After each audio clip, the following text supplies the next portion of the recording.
Kumusta po kayo? Bago po ang lahat, first things first.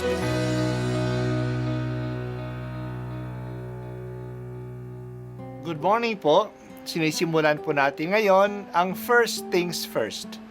At dito po, tinatalakay natin sa unang bahagi ng umaga natin ay ang first readings na binabasa po sa banal na misa. Ito pong tinatalakay natin kasi madalas po kasi marami na tayong alam tungkol sa gospel readings. Pero konti po ang nagsasalita sa first readings. Pero ang first readings, bahagi din po yan ng Biblia, ng banal na kasulatan.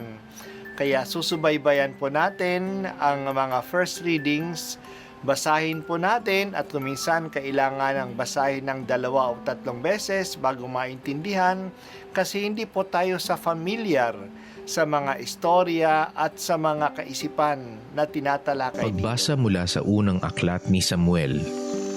Noong mga araw na iyon, matapos mapatay ni David si Goliath, nagbalik na si Haring Saul at ang kanyang mga tauhan. Sa bawat bayang madaanan nila, sinasalubong sila ng mga kababaihan na umaawit at sumasayaw sa saliw ng mga pandereta at alpa. Ganito ang kanilang awit: libo-libo ang pinatay ni Saul, ang kay David naman ay 10,000. Nagalit si Saul at naisaloob niya kung sinasabi nilang 10,000 ang pinatay ni David at ako'y libo-libo lang, kulang na lamang ay siya ang kilalanin nilang hari. At mula noon, naging mainit na ang mata niya kay David. Minsan, nasabi ni Saul kay Jonathan at sa kanyang mga tauhan ang balak niyang pagpatay kay David. Mahal ni Jonathan si David, kaya sinabi niya rito ang balak ng kanyang ama. Ang sabi niya, binabalak kang patayin ng aking ama. Bukas ng umaga, magtago ka sa isang lugar. Yayayain ko naman ang aking ama sa may pinagtataguan mo at kakausapin ko tungkol sa iyo. Pagkatapos naming mag-usap, sasabihin ko agad sa iyo ang anumang sasabihin niya. Kinausap nga ni Jonathan ang kanyang ama tungkol kay David. Ama, bakit ibig niyong patayin si David? Gayong wala namang ginagawang masama sa inyo. Hindi ba't pinakinabangan ninyo siyang mabuti? Ipinain niya ang kaniyang buhay nang harapin niya si Goliath at niloob naman ng Panginoon na magtagumpay siya para sa Israel. Alam ninyo ito at inyo pang ipinagdiwang.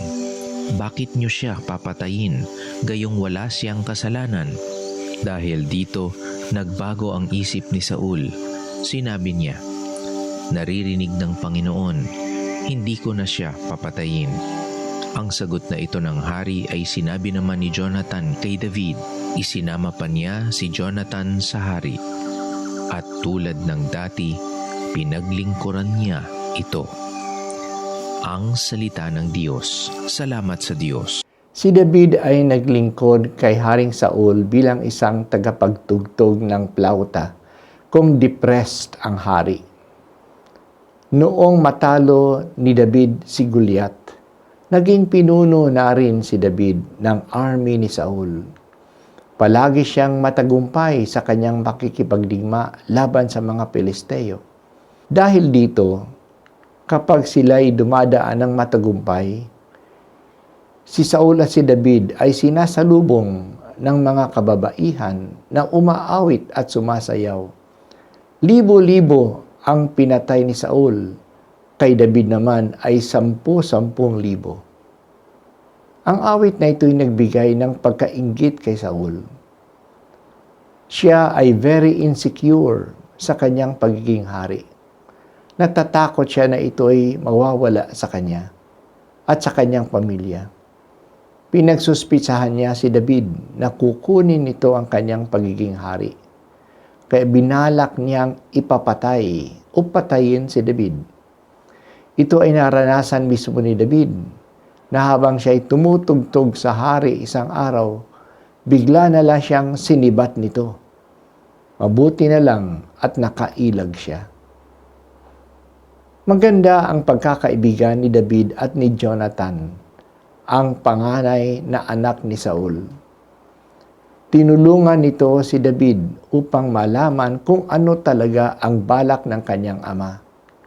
Kinumbinsi ni Jonathan ang tatay niya na wala namang masamang balak si David sa kanya. Itinaya pa nga niya ang buhay niya sa harap ni Goliath. Nangako naman si Saul na hindi niya papatayin si David. Pero kung ipagpatuloy natin ang kasaysayang ito, hindi pinanindigan ni Saul ang kanyang pangako. Ginamit niya ang kanyang hukbo upang hanapin at patayin si David. Napakasama ng inggit. Isa ito sa mga mabibigat na kasalanan na tinatawag na capital sins. Ang inggit ay nagdadala ng maraming kasamaan. Binubulagan ito ang maraming tao. Hindi na nakikita ang kabutihan na ginagawa ng taong kinaiinggitan. Ang ugat ng inggit ay insecurity. Walang tiwala ang tao sa kanyang sarili, kaya siya naiinggit sa iba. Ganyan nangyari kay Saul. Sa halip na kilalanin ang galing ni David at ang katapatan nito, na ito'y magaling na mandigma, na ito ay tapat sa kanya, si David ay kinaiinggitan ni Saul. Naiinggit siya kasi insecure siya sa kanyang paghahari. Insecure siya dahil sa hindi buo ang kanyang loob na maglingkod at sumunod sa Panginoon. Sinusuway niya ang utos ng Panginoon.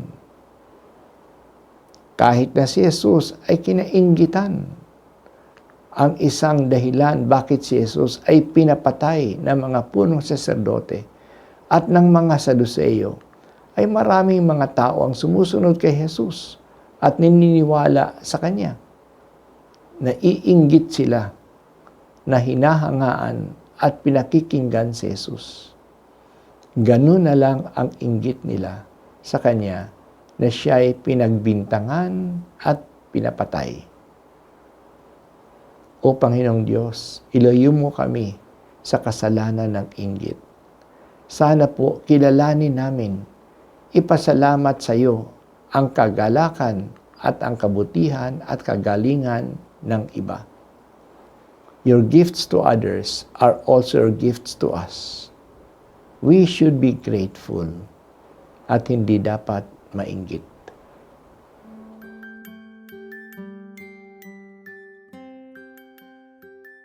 At ako po ay si Bishop Broderick Pabilio dito sa First Things First.